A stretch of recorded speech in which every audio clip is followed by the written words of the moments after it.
అందరికీ నమస్కారం. నా ఛానల్కి స్వాగతం.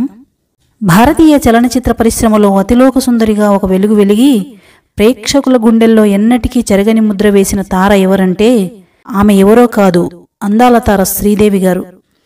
నటిగా తన అందం ఇంకా అభినయంతో చిత్ర పరిశ్రమకు అగ్రతారగా నిలిచి ఎన్నో భాషల్లో స్టార్ హీరోయిన్గా పేరు తెచ్చుకుంది.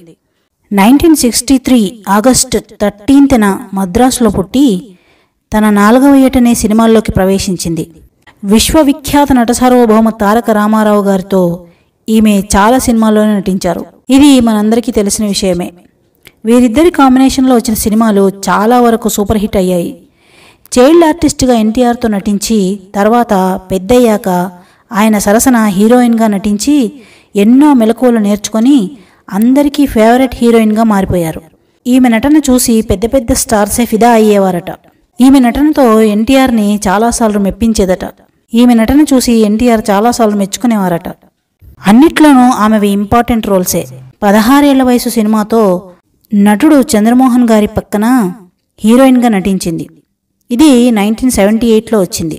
అక్కినేని నాగేశ్వరరావు గారితో ప్రేమాభిషేకం, నాగార్జునతో ఆఖరి పోరాటం, చిరంజీవి గారితో జగదేక వీరుడు అతిలోక సుందరి, క్షణక్షణం మూవీ వెంకటేష్ గారితో, ఇలా అందరూ అగ్ర హీరోలతో నటించారు శ్రీదేవి గారు.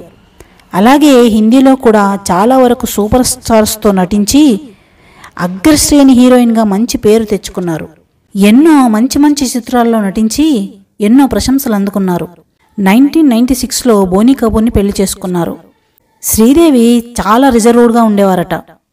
ఆఫ్ స్క్రీన్లో ఆమె చాలా సైలెంట్గా ఉండేవారట. ఈ స్వభావాన్ని చూసి అందరూ తనకు చాలా పొగరని అనుకునేవారట. ఆమె మెరిసే కళ్ళు, అందమైన రూపంతో ఎంతోమంది నటీమణులు కుళ్ళుకునేవారట. ఆమె సుదీర్ఘ సినిమా కెరీర్లో రకరకాల పాత్రలు పోషించి లక్షలాది అభిమానులను సంపాదించుకున్నారు. కొంత గ్యాప్ తర్వాత ఇంగ్లీష్ వింగ్లీష్ సినిమాతో ఆమె నటన ఎంతోమందికి స్ఫూర్తినిచ్చింది. అత్యంత ప్రజాదరణ పొందిన బాలీవుడ్ హీరోయిన్స్ లిస్టులో 2వ స్థానంలో నిలిచారు శ్రీదేవి. చిరంజీవి గారితో నటించిన జగదేక వీరుడు అతిలోక సుందరి సినిమాలో నటించేందుకు 35 లక్షల పారితోషికం తీసుకున్నారని ఒక ఇంటర్వ్యూలో అశ్విని దత్ గారు చెప్పారు. ఇలా తన ప్రతిభతో ఎన్నో సినిమాల్లో నటించి అప్పట్లోనే పెద్ద మొత్తంలో పారితోషికం తీసుకునేవారట. ఇలా ఎన్నో ఆసక్తికర విషయాలు శ్రీదేవి గారి సినీ జీవిత చరిత్రలో ఉన్నాయి. తెలుగు, తమిళం, మలయాళం, హిందీ, కన్నడ ఇలా ఎన్నో భాషల్లో ఈమె నటించారు. అగ్ర హీరోలైన ఎన్టీఆర్, ఏఎన్ఆర్, కృష్ణ, అలాగే హిందీలో రాజేష్ ఖన్నా, జితేంద్ర, ఇంకా ఎంతోమంది హీరోలతో ఎన్నో సూపర్ హిట్ మూవీస్ ఉన్నాయి. అలాగే అవి ప్రజాదరణ కూడా పొందాయి. అప్పట్లో శ్రీదేవి గారికి, జయప్రద గారికి మధ్య ఇటు తెలుగు అటు హిందీ సినిమాల్లో గట్టి పోటీ ఉండేదట. వీరిద్దరి మధ్య చాలా గొడవలున్నాయని చెప్పేసి అప్పట్లో చాలా వార్తలు వచ్చేవి. శ్రీదేవి మరణ వార్తను విని జయప్రద మరియు ఇతర నటీనటులు చాలా బాధపడ్డారట. నమ్మినా నమ్మకపోయినా నాకు అహంకారం లేదు.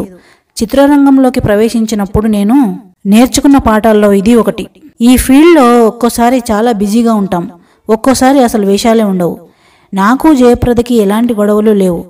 మీడియాలో లేనిపోనివన్నీ సృష్టించి రాస్తున్నారని, ఇద్దరికీ మొదట్లో కుదిరేది కాదని, తర్వాత మేము మాట్లాడుకునేవాళ్ళమని, కలిసి ఎన్నో చిత్రాల్లో నటించామని, ఇకపై పనికిమాలిన వార్తలు సృష్టించొద్దని శ్రీదేవి గారే ఒక సందర్భంలో చెప్పారట. ఇలా చెప్పుకుంటూ పోతే ఎన్నో విషయాలున్నాయి. ఈ వీడియో గురించి మీ అభిప్రాయాల్ని, సలహాలని, సూచనల్ని కామెంట్లో తెలపగలరు. Thanks for watching.